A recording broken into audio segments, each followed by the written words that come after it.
وہی بزم ہے، وہی دھوم ہے، وہی عاشقوں کا ہجوم ہے، کمی ہے تو بس میرے پیر کی تے مزار چلے گئے۔ بہت اچھا۔ نکل کر صحرا سے جس نے روما کی سلطنت کو الٹ دیا، نکل کر صحرا سے جس نے روما کی سلطنت کو الٹ دیا، سنا ہے میں نے قدسیوں سے کہ شیر پھر ہوشیار ہوگا۔ نہیں تیرا نشیمن قصر سلطانی کے گنبد پر، نہیں تیرا نشیمن قصر سلطانی کے گنبد پر، تو شاہین ہے بصیرہ کر پہاڑوں کی چٹانوں پر۔ مردے کو زندہ نہ ہو ان کے ایک اشارے سے، ارے مصطفیٰ سے ملتا ہے شجرہ غوث اعظم کا۔ سبحان اللہ۔ مشکلیں بھی ٹلتی ہے فیض اس کو ملتا ہے، مشکلیں بھی ٹلتی ہے فیض اس کو ملتا ہے، ارے جو دل سے لگاتا ہے نعرہ غوث اعظم کا۔ سبحان محترم سامعین حضرات، آئیے انتہائی خلوص و محبت کے ساتھ حضور صلی اللہ علیہ وسلم کی مقدس بارگاہ میں اپنی غلامی کا ثبوت اپنی عملی آواز سے دیتے ہوئے بابا سے درود پاک پڑھے اللہم صلی علی اللہ سیدنا مولانا محمد سلام علیکہ یا رسول اللہ یا حبیب اللہ صلی اللہ علیہ وسلم یا رسول اللہ۔ معزز سامعین حضرات، آج کی اسی تاریخ ساز کانفرنس میں نے جو آیہ کریمہ کی تلاوت کی ہے، اور میرے پاس نقیب اجلاس نے اتنا وقت ہی نہیں دیا، کیا بیان کروں۔ الحمدللہ ممبر نور علماء باوقار علماء کرام سے بھرا ہوا ہے۔ میں نے جو آیہ کریمہ کی تلاوت کی، الحمدللہ اس پر میں کچھ روشنی ڈالنے کی کوشش کر رہا ہوں۔ اللہ رب العزت اس آیہ کریمہ میں اللہ کے نیک بندوں کا ذکر فرما رہا ہے۔ رب قرآن میں فرماتا ہے الا ان اولیاء اللہ لا خوف علیہم ولا هم یحزنون، بے شک اللہ کے ولیوں کو نہ کوئی خوف ہے نہ کوئی غم ہے۔ حضرات، جس بندے کے دل میں رب کا خوف ہوتا ہے وہ بندہ دنیا کے خوف سے بے خوف ہو جاتا ہے۔ حضرات، جس بندے کے دل میں رب کا خوف ہوتا ہے وہ دنیا کی کسی ادنا سے ادنا طاقت سے نہیں ڈرتا ہے۔ آپ نے دیکھا ہوگا اور علماء کرام سے سنا ہوگا، جس بندے کے دل میں رب کا خوف نہیں ہوتا، جس بندے کے دل میں رب کا ڈر نہیں ہوتا، وہ دنیا کی ادنا سے ادنا کمزور طاقتور سے ڈرتا ہوا نظر آتا ہے۔ حضرات، معلوم یہ ہوا کہ رب وحدہ لا شریک اللہ کی طاقت و قوت بہت بڑی ہے۔ رب کا خوف ایک عظیم ہتھیار ہے۔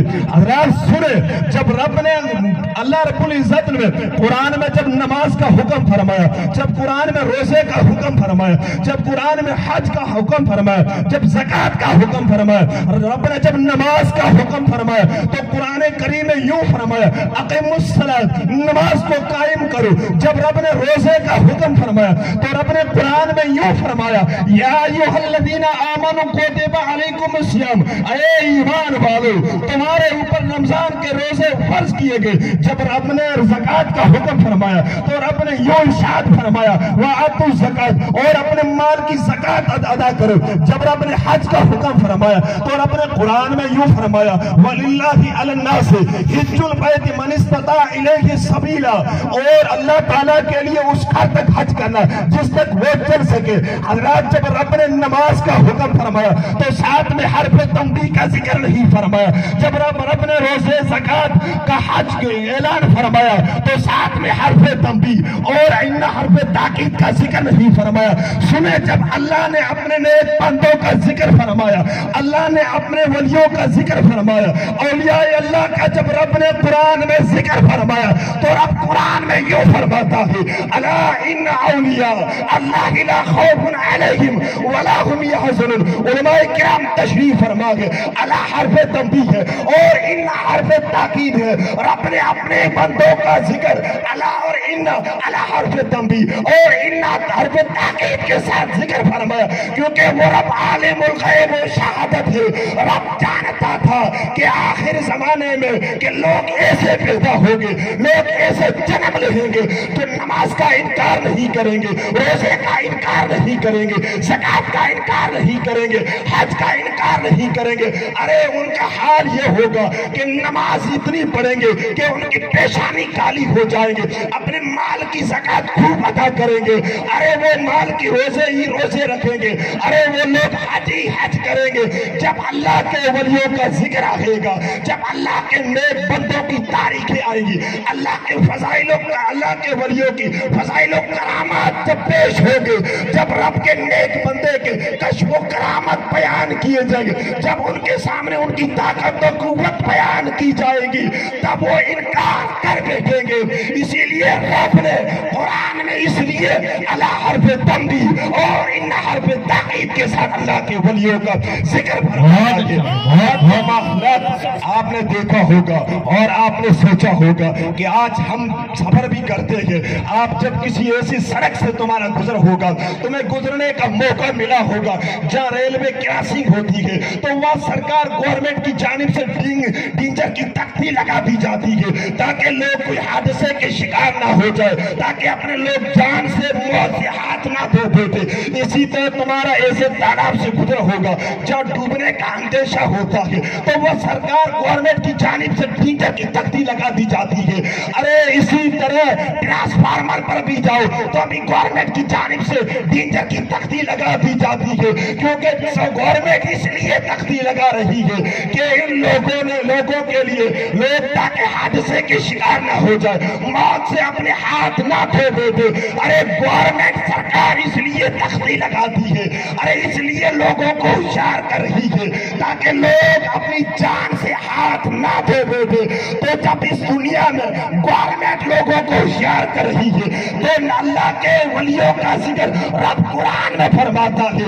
ارے اللہ کے ولیوں کے فضائل و کرامت، ان کے کشف و کرامات کو رب نے قرآن میں اللہ حرف تنبیہ اور ان حرف تاکید کا بھی بورڈ لگا دیا ہے۔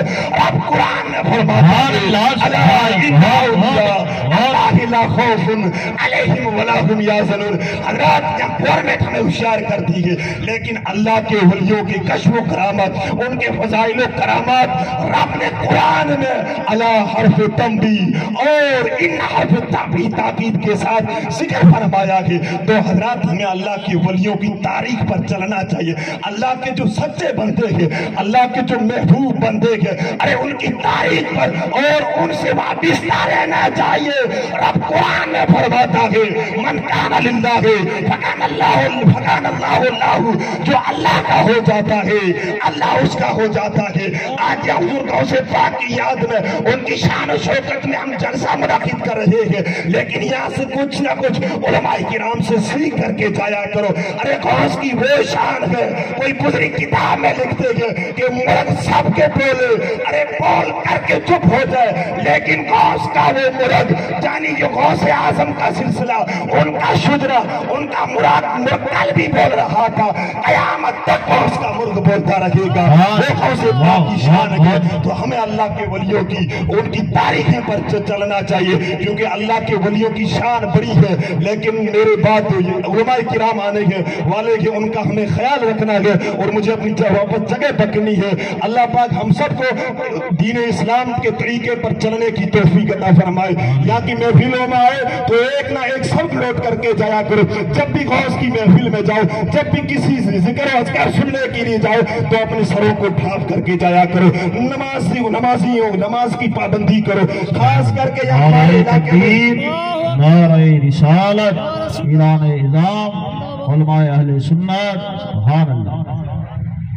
خاص کر کے ہمارے یہاں علاقے میں یہ رواج ہوتا ہے کہ لوگ جب نماز جمعہ کا وقت ہوتا ہے، لوگ داغریہ یا رامسر کی طرف کم توجہ کر کے نکل جاتے ہیں۔ اے خدا کے بندو، تم مسلمان ہو، اس مصطفیٰ کریم کی امت کا دعویٰ کر رہے ہو، اب تم بڑے خوش نصیب ہو، اللہ نے تمہیں مصطفیٰ کریم کی امت میں داخل فرمایا۔